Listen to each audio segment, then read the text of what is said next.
didukung oleh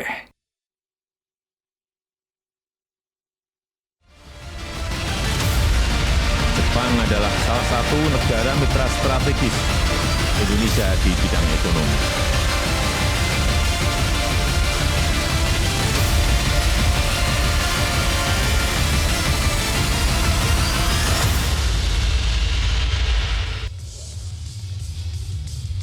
Ya, terima kasih pemirsa, Anda masih di Economic Challenges, kunci tembus pasar Jepang. Tadi kita berhenti di pembahasan mengenai bagaimana ya dengan kemudahan berbisnis di Indonesia. Karena benar nggak sih investasi Jepang ini turun misalnya karena daya saing Indonesia yang tertinggal, kemudian biaya logistik yang mahal, sampai tadi itu ketidakpastian kebijakan yang tinggi. Kalau Pak Peter sendiri menilainya bagaimana? Ya, tadi saya sampaikan ada salah satu faktor yang menyebabkan berkurang minatnya investor itu adalah terkait dengan konsistensi kebijakan. Ya. Kita tahu kebijakan di Indonesia kadang-kadang A, kadang-kadang besoknya jadi B, ya itu menjadi suatu pertimbangan bagi investor. Ya. Ketika kebijakan itu sering berubah, ya, menjadi ketidakpastian. Nah, ini tentunya akan membuat bagi investor pikir-pikir lagi, ya, dan itu sering terjadi di Indonesia. Contohnya misalnya kalau dalam kerjasama ekonomi Jepang ini apakah kereta cepat itu salah satunya? Ini tidak bicara tentang hanya untuk Jepang, ini untuk investor secara umum, ya. Dan ini momentum untuk kita introspeksi, ya. Kita memang banyak sekali melakukan perubahan-perubahan yang harus kita akui itu cukup memperbaiki daya saing kita, ya. Termasuk dalam hal ini adalah dengan undang-undang, ya, perbaikan cipta kerja misalnya. Ya. Apakah ini kan itu cukup Pak Peter? Atau ada lagi misalnya regulasi tadi, yang... itu kan sudah membaik tetapi masih belum cukup. Ya, karena masih ada beberapa hal yang terkait misalnya ketenaga kerjaan, walaupun sudah diperbaiki di dalam undang-undang cipta kerja, tetapi ini masih menjadi pertanyaan bagi investor. Kan investor kan perlu bukti, tidak hanya sekedar tercantum di dalam undang-undang cipta kerja, tetapi bagaimana itu diimplementasikan itu masih membutuhkan waktu, ya.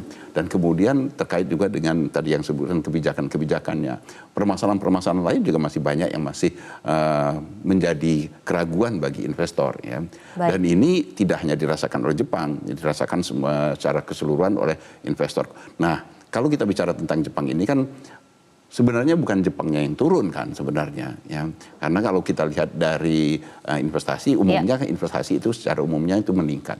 Tetapi kalau dibandingkan dengan negara lain, ada negara lain yang lompatan investasinya jauh lebih besar. Mungkin karena tadi ada persaingan yang memang dari segi harga lebih ekonomis begitu ya. Oke, kalau begitu saya akan kembali lagi ke Pak Lutfi. Kalau begitu bagaimana pemerintah ini bisa seharusnya merespon ya untuk memperbaiki ke depannya hubungan ekonomi Indonesia dan Jepang? Apalagi nih mungkin yang harus ditangkap oleh pemerintah, Pak Lutfi? Jadi gini, saya mau mundur sedikit yang tadi Sinta bilang. Jadi waktu saya kepala BKPM sebelum jadi dubes ke Jepang itu, Indonesia itu nomor 8. Terus 8, kalau turun nomor 9 saya udah dipecat waktu itu ininya. Tapi waktu saya datang ke sana, karena kenapa? Tadi kan drivernya ditanya, pasar domestik yang besar. Jadi orang waktu mau invest itu datang itu untuk opportunity, untuk peluang. Nah pada saat itu terjadi banjir besar di Thailand dan kudeta, tidak ada kejelasan hukum di Thailand. Makanya mereka pindah ke Indonesia. Waktu itu naik kita nomor 5 tahun 2010 ketika saya sampai di Tokyo, nomor 3. Pada tahun 2013 sebelum saya pulang, Indonesia nomor 1 di peringkat JP. Pertama kali. Setelah itu tidak pernah lagi nomor 1 lagi. Jadi artinya apa? Yang penting kita mesti terangkan kepada calon investor kita adalah market Indonesia yang besar dan dinamis. Dan kemudian ketika kita akan mendakali duakan GDP per kapita kita menjadi 10.000 pada tahun 2030, membuat Indonesia pasar market terbesar, terdinamik di kawasan.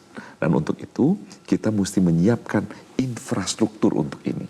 Salah satu infrastruktur yang terbaik adalah bagaimana masalah kejelasan hukum, kejelasan investasi, kepastian tentang tenaga kerja, kepastian infrastruktur fisik untuk mendatangkan investment tersebut. Saya lihat itu kemarin di Batang Industrial Estate. Datang, ditentukan hari ini sudah lebih dari 2.000 hektar akan berjalan untuk industri berat nasional. Jadi dari situ nanti percepatan industrialisasi Indonesia untuk kita bisa graduate dari middle income track.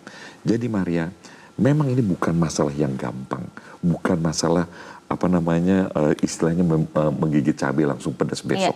Tetapi saya jamin ketika kita dalam track seperti ini sekarang ini, Indonesia akan mengalih tigakan GDP per kapitanya sebelum tahun 2038, di mana demographic bonus kita akan berakhir.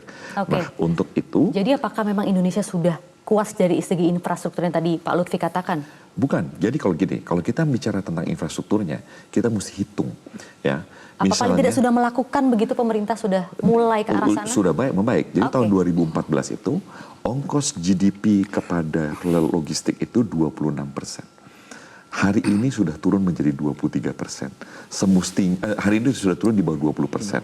Semestinya sebelum tahun 2024 tahun depan ini, kita akan mencapai level 15%. Untuk negara kepulauan seperti Indonesia, inilah kemajuan yang luar biasa.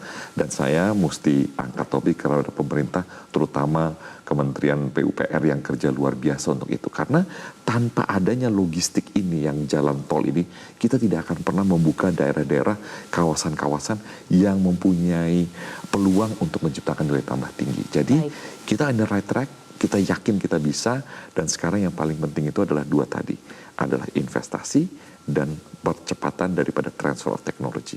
Kalau ini telat, kita telat juga kali duakan GDP. Tapi kita on the right track kan sekarang? Kita sekarang on the right track. Oke, Bu Sita, bagaimana menyoroti ini bisa menjadi peluang yang diciptakan oleh Apindo, misalnya sektor atau produk apa ke depannya untuk semakin mempererat hubungan ekonomi Indonesia-Jepang ini? Ya, jadi mungkin saya mau touch sekarang ke arah lebih ke perdagangannya ya, karena tadi judulnya kan kunci tembus pasar Jepang. Jadi kita dari tadi bicara lebih banyak investasi Jepang ke Indonesia. Jadi kalau untuk tembus pasar Jepang, kita sekarang melihat memang nilainya surplus ya.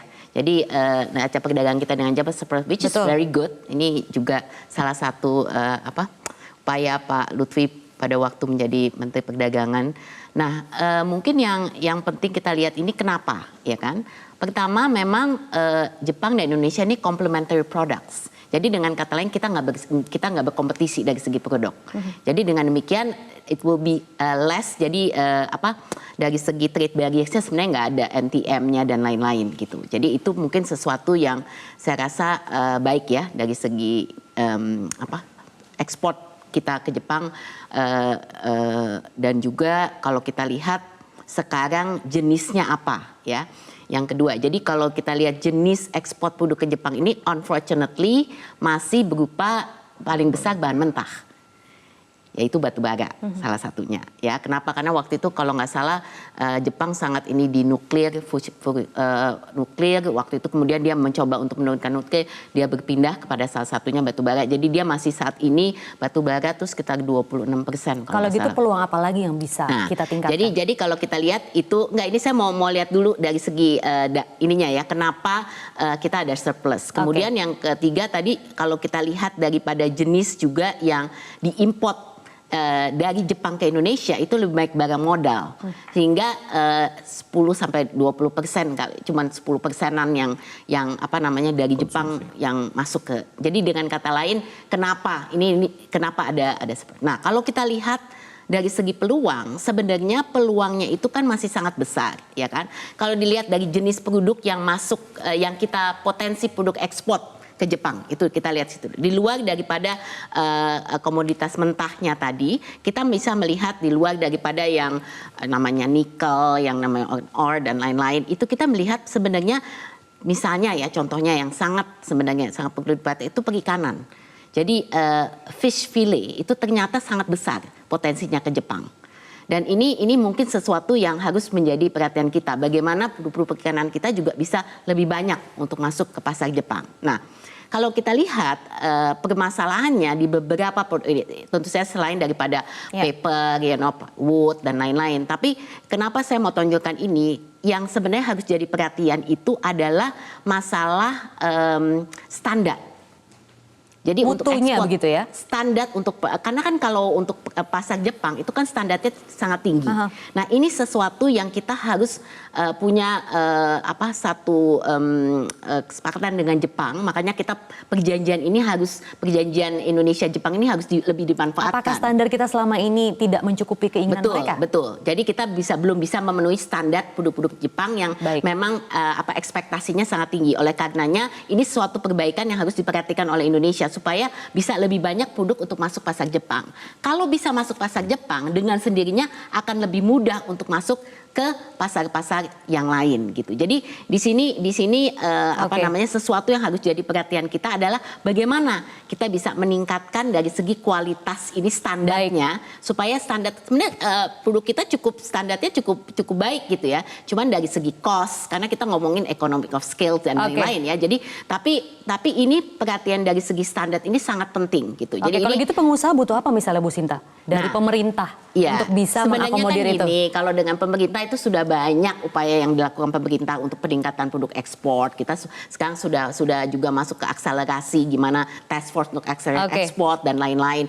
Itu banyaklah mulai dari penetrasi pasarnya, mulai daripada pembiayaan, makanya kita juga ada sekarang lebih banyak perjanjian dagang dan lain-lain. Tapi persiapan daripada mungkin eksportir kita untuk masuk ke sebuah pasar seperti Jepang itu membutuhkan satu perhatian gitu. Jadi demand pasar Jepang itu seperti apa gitu kan, dan bagaimana kita bisa mempersiapkan para eksportir kita ini untuk masuk ke pasar tersebut. Nah ini mungkin memang kan pelatihan itu terus dilakukan ya, tapi memang ini mesti ini kan khusus. Dan yang saya mau garis bawah ini terutama Maria, kenapa penting, saya merasa bahwa kita sudah punya IJPA ini harus kita manfaatkan. Iya, ada 3 perjanjian loh soalnya. Utilisasi, kalau yang ini kan, yang 2 itu kan regional ya. Tapi yang bilateral ini pun harus bisa lebih kita manfaatkan. Kenapa ini masih belum bisa maksimal? Dan kira-kira apa sih harapan dari Jepang untuk Indonesia? Mungkin nanti kita akan bahas lebih lanjut. Tapi lagi-lagi kita harus jeda. Bapak Ibu tetaplah bersama kami pemirsa hanya di Economic Challenges, kunci tembus pasar Jepang.